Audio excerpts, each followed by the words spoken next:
السلام علیکم ناظرین، آپ دیکھ رہے ہیں KPN-HD۔ میں ہوں سلمیٰ خالق۔ چین کا افغان اثاثے بحال نہ کرنے پر شدید رد عمل، امریکہ کو ڈاکو قرار دے دیا۔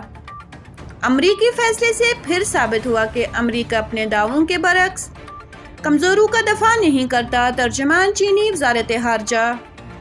افغان اثاثوں سے متعلق امریکی فیصلے پر رد عمل دیتے ہوئے چینی وزارت خارجہ کے ترجمان نے کہا کہ افغان عوام کی رضا کے بغیر امریکہ نے افغان اثاثوں پر فیصلہ کیا۔ ترجمان چینی وزارت خارجہ ترجمان وانگ وینبن نے کہا کہ امریکہ نے افغان عوام کی مرضی کے بغیر افغان اثاثے اپنے پاس رکھے۔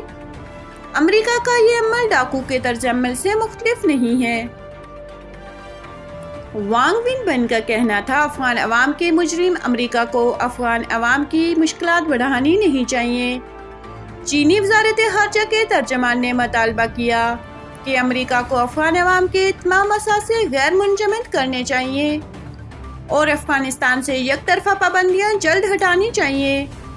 ترجمان کا یہ بھی کہنا تھا، امریکہ کو افغانستان میں انسانی بحران کم کرنے کے لیے اپنی ذمہ داری قبول کرنی چاہیے۔ یاد رہے، چند روز قبل امریکی صدر جو بائیڈن نے ایگزیکٹو آرڈر پر دستخط کیے ذریعے امریکی بینکوں میں موجود افغان حکومت کے اثاثوں میں سے $3 ارب 9/11 کے متاثرین کو دینے کی منظوری دی تھی۔ مزید نیوز اپڈیٹس کے لیے دیکھتے رہیے KPN-HD۔